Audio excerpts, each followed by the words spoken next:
Jeff, it's John. Decision time. Yeah, I need to see you at the hospital. Feels strange being in a school again. Did you ever get the cane when you were little? What do you think? I bet my dad did. Hey, he was a little angel, your dad was. Think I'll get the cane? I doubt it. I don't know if they give the cane anymore. But you'll probably be asked to scrub that swimming pool out. E5? They're on their way. Good. How soon will this transplant take place? Apparently, there's a possible recipient in Leeds. If Laura's parents say yes, the liver could be in a helicopter and on its way by 4:35 o'clock. They'd have the recipient prepared for surgery by then. And with a bit of luck, a full theatre team on standby. It takes quite a lot of coordination. Seems incredible, doesn't it? All for just a little piece of a body. Seems incredible to the recipient. But can you imagine how they feel? It's a life to them. Do you think they'll agree? I don't know. Do you want me to leave you alone with them to begin with? Yeah, I prefer it if you did. Yeah. Can you just be careful not to twist their arm, you know, make them feel guilty for having doubts. It's a difficult time for parents. Who isn't it difficult for? We're luckier, I suppose. We see the benefits of a transplant because we see someone being given a second chance. We see it as a kind of new beginning. Perhaps you could try and help them look at it in that way. I need to grab a bite. If you get a chance when they come, just to confirm everything officially, you know, I think they'd take it better coming from you. Of course. Just get the desk to beat me, okay? I won't be long.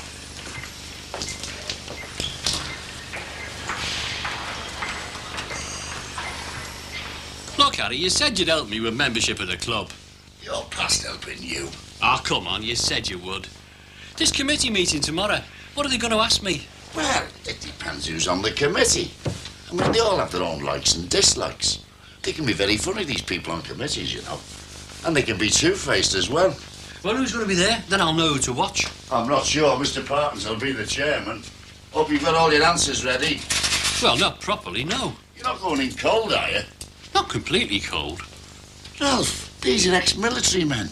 They've got trained minds, plans of attack, strategies, interrogation methods. Well, they'll be prepared then, won't they? Well, get cracking if I were you. Do you think we could have a trial run at tea time? Oh, fair enough. But hey, a word to the wise. Don't mention those ancestors of yours. You know, the ones that got shipped to Australia.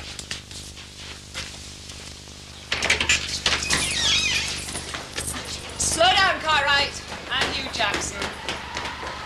Oh, sorry to keep you waiting. First day of term, things can get a bit hectic. Confiscated. Good afternoon, Mrs. Rogers. I'm Mrs. Lang, head of pastoral care. Hello.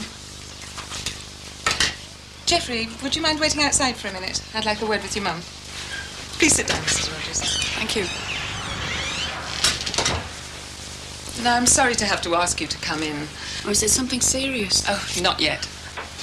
Now, in my job, I don't actually teach Jeff, but I look after his welfare. Now, he's been referred to me by his form teacher. And basically what I do is I try to sort out any difficulties and let the teaching staff get on with the teaching. No, and Jeff suddenly become a difficulty. We're just a bit worried about him. In what way? Well, lots of kids sometimes experience some sort of difficulty at home, which at some stage is bound to affect their schoolwork. I wasn't aware there was any difficulty at home. Well, I believe you've just moved house? Mm-hmm. Yes, well, moving house sometimes has an unsettling effect on a child. But Jeffrey seems to think he's come off rather well out of the move. Well, we were living before it was too small, really, so for a long time Jeff didn't have a room of his own. Well, you see, that's the sort of thing that might come under the heading of difficulties at home. Oh, I see. I thought you meant we were beating him up or something. Oh, not at all, no. In that sort of situation, we tend to pick up the signals much more quickly. But with a case like Jeff's, you notice things much more slowly. So what exactly has been happening at school? Well, really, it's what's not been happening. He's not doing well with his work at all. And then when he is in the classes, he's not behaving himself. But there's no harm in him, though, is there? No, not really. But the further he gets behind with his work, the harder it's going to be for him to keep up. Now, the harder it is for him to keep up, the more he invents ways to distract himself. Now, that's all right if he's by himself, but when he's in a class full of kids, that amounts to disruptive behaviour. I don't understand. One minute they tell us she's already dead, and the next he tells us she can die in our arms in a couple of hours. I don't understand. Okay. It's difficult, I know. But if they diagnose she's already dead, and then they operate for a transplant, and then she's brought back to us to die, it means she'll have died twice. It must do. I'll be with you as soon as I can. Mr. Wright, the tests we have done show that there is no activity in Laura's brain. She is what we call brain dead. At the moment, the ventilator is allowing the organs in Laura's body to function. But that is all. There is, I'm afraid, no life in any sense of the word. That is why I've asked permission to switch off the ventilator. If you decide to allow an organ to be donated, she will be kept on the ventilator until after the operation. I'll leave you to discuss it, if you excuse me. You see, there's nothing more we can do for Laura. You do everything, though, don't you? For your children. I know what you mean. The worst thing about all this is that it's out of your control, isn't it? Can't protect her anymore. It's in the doctor's hands now. Oh, I trust them, John. It's not that I don't trust them. They've done their best for Laura. And it's not their fault they failed. The thing is, there are other patients they want to do the best for. So Laura dies, but at the same time, she can renew somebody else's life. How could she die in our arms, John? As you said, after the operation, she'd still be on the ventilator. So that's when we could spend the last few moments with her. She should go peacefully, though. We want that, don't we? She'll have felt no pain. But we should be able to remember as she was, not all cut up and emptied out. She'll look exactly as she looks now. She'll not look any different. Am I wrong, Dot? I don't know. She should at least be able to go to the grave as perfect as the day she was born. That's the problem, John. She's still our baby, really. I know. But when she was born, the first thing they tell you, she's perfect. And then you look at her and you hold her. And she's more perfect than you deserve. And now...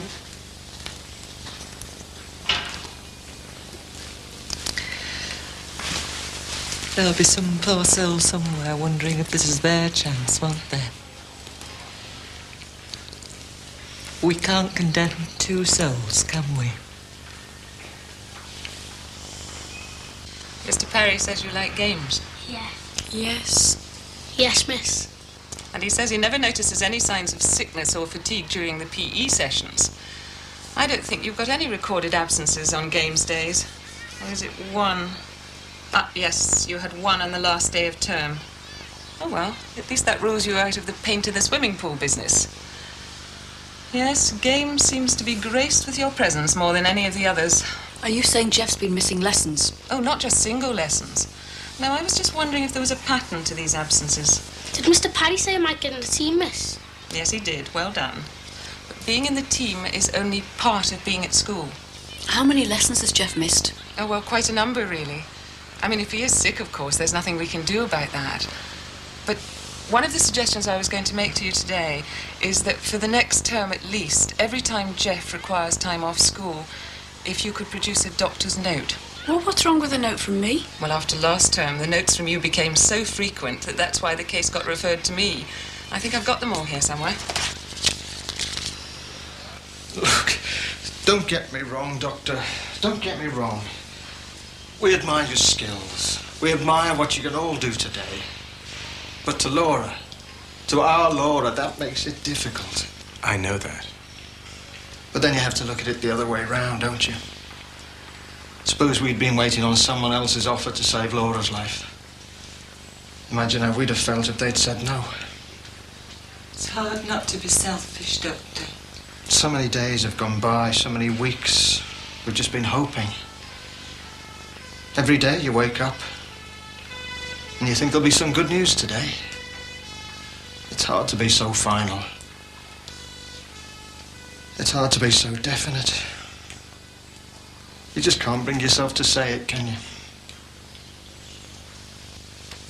think we've got to find it in ourselves to say it, Jeff.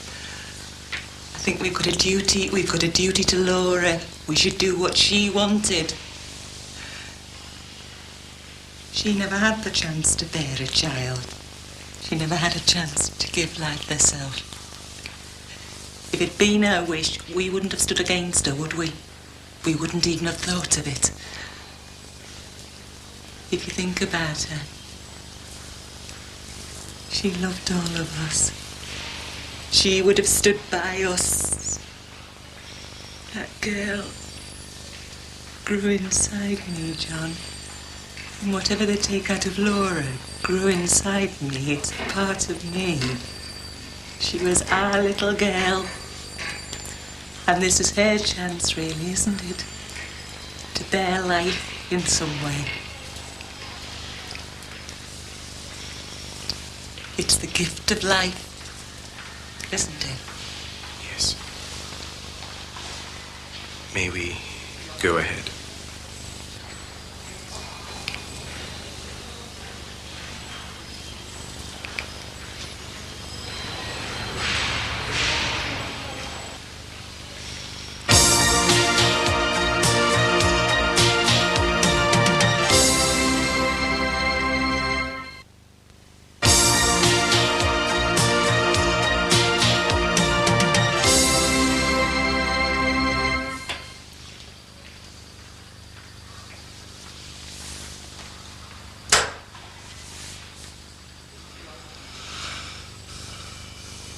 Some people plant a tree after a transplant as a kind of memorial. Sometimes it's the donor, sometimes it's the recipient. Not a bad idea, really. Apparently some states of America have a law, you know.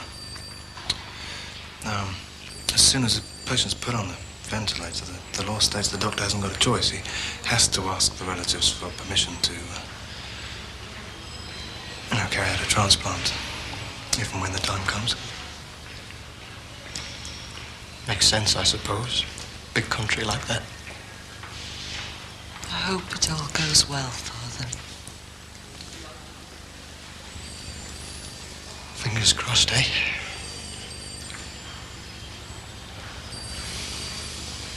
Yeah, OK, I'll tell him when he comes back. Oh, hang on, he's just come in. You can tell him yourself. Hello? Hello, hello? You sound like a parrot. You've just missed him. Missed who? Mr. Parkinson. Oh, aye. Put the kettle on, will you, and make a cup of tea? I'm freezing. And I brought some crumpets. I'm going to pass on a message. Go on, then. Well, he said, due to a shortage of long-standing members, the committee have decided to ask you if you'll sit on a membership panel. See, Ralph, the cream always rises to the top. When do they want me? Well, he said tomorrow if it was convenient. Convenient? I'd be a fool to turn that down. That's the first step to becoming a full member on the committee. I presume tomorrow means the committee I'll be up in front of. It certainly does. Oh, well, that's good, because at least there'll be one friendly face in the room. Are you suggesting I get up to some shenanigans just because I know you? No, I'm just suggesting you'd know what questions to ask me. You're asking an elected member of the membership committee to abuse their trust in me. Not exactly, no. I might even have to declare a vested interest, never mind trying to cheat you in. Oh, I won't have to cheat me way in, will I? Look, the only reason they've asked you to sit on a panel is because it hasn't sat for so long, half the original members have popped off. You'd better show a bit more respect than that tomorrow. Look, they can't turn a new member down, can they? They must be desperate. I don't know about desperate for new members. I'm desperate for a cup of tea. Oh, don't look at me, mate. I'm frozen to the bone. I'd like nothing better than to make you a nice hot cup of tea, Harry. And under normal circumstances, I would. But I can't now, because you're one of tomorrow's interviewers. I'd hate to spoil me chances. Well, who wrote the notes then? One of his mates. And he must have deliberately smudged the attendance record on his report as well. Sly little sod. Where is he? Up in his room. He better get down here now. Hey, now, hang on. He knows you're home. Won't do him any harm to stew up there for a few minutes. And the waiting will be worse than anything you can say to him. Did you know he was second school? A bit, yeah. Why didn't you tell us? I didn't think it'd last. Well, you were wrong, weren't you? Oh, it's none of my business anyway. He's your brother, isn't he? Go and get him. Oh, sit down, love. Frank, Sammy's old enough to make up her mind about most things. You can't expect the girl to get it right every time.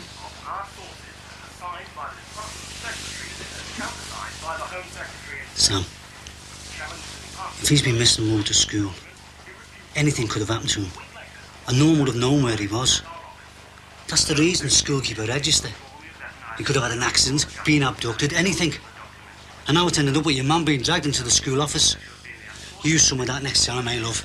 Well, I didn't want to go getting a bad name at school. So the whole family's got a bad name now, eh? I suppose you think he comes from some sort of a broken home or something.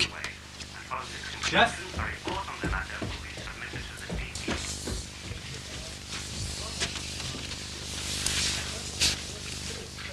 You've let your mum down, you know that, don't you? And you've lied to her and all, haven't you? You have, haven't you? And to me. Shall we get one thing straight, Jeff? I don't mind if you don't like school. I don't mind if you're not good at some things. I don't really mind that you've been sagging off. But what I do mind is that you kept it all to yourself. And what I don't like is that you lied to me and your mum. You should have told us the minute something was wrong. You never hear, though. Now, don't exaggerate. And I'll go away. But I'm not always away. And anyway, your mum's always here. You can talk to her. I'd rather go on the truck with you than go to school. You do that sometimes in the holidays, don't you? Yeah. Well, don't be greedy. Anyway, we might be able to have a proper holiday soon. With all the family for a change. Including the girls? Oh, including the girls, yeah. Can I stay here? What? By yourself? With all the masked men and ghosts running about this place? Oh, come on. You tell me what's been happening at school. I keep getting picked on. Who by? The big lads? No, the teachers. Oh, why? For no reason, I suppose. No, they just keep on picking at me. Why? Don't know. Well, he must be picking on you for something. Now, you've got to sort yourself out, Jeff. Do you know what I'm going to do now? Hey? I'm going to go downstairs. And I'm going to have a big plate of shepherd's pie. And do you know what you're going to do? You're going to sit up here and you're going to work out why some of the teachers might be getting on your back. And you can start by thinking about a swimming pool full of red paint. Can I go down for my tea? After what you put your mum through today, straight into bed, no moans and no tea. All right, Dad, I'm hungry. Bed, I said.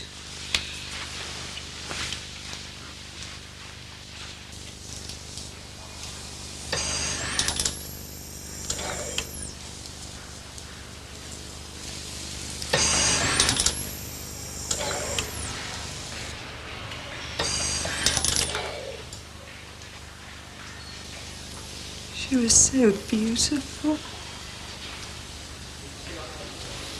When she was small. You want them to live forever, don't you? She's a real daddy's girl, you know. It's done now. Doesn't make any sense saying thank you. We'll leave you with her.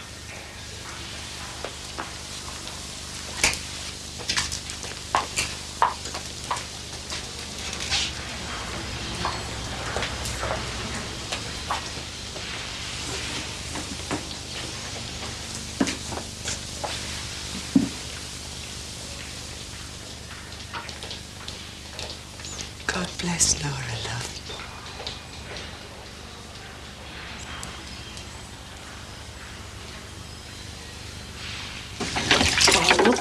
Could you let him have some bread and jam? I've told him no tea. He'll go complaining to the school, you know. cruelty in the home. One night in his room with no tears and cruelty. It's not exactly killing him with kindness either, is it? One slice of bread and jam, one glass of limo. He'll be doing it again tomorrow. He'll think you get the 5-star treatment every time if you start doing that. He'll love it. Well, could we let him come down and watch some telly then? All right, Chris. I've just had to play the heavy father routine up there. I can't go soft after an hour. I know, that's what worries me. I mean, you're away on the road all the time, then you have to come back and be heavy with him. It's not going to turn him against me for life, is it? Pass us that lot, will you? I know what it is. You're just jealous because it was his turn to wash up tonight. Fine chance.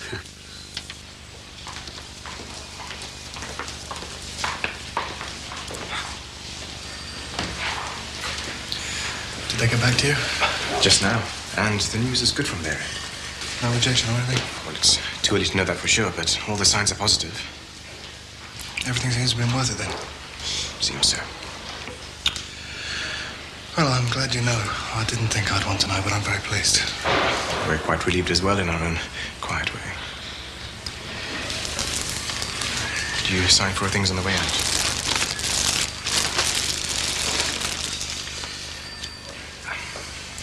You got someone to stay with you tonight? Yeah, I'll be all right. You driving? Yeah.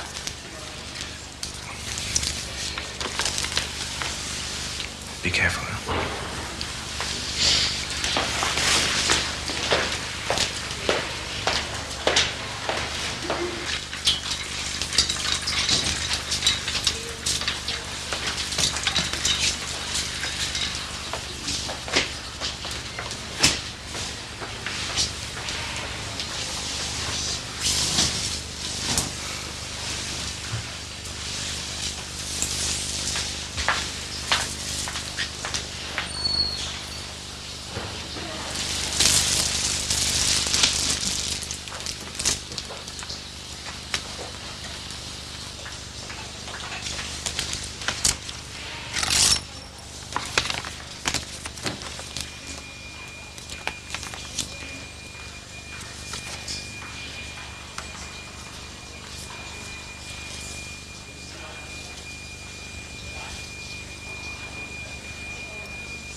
Coming up next, meet the woman with the unfortunate phobia about people being sick in Why Me?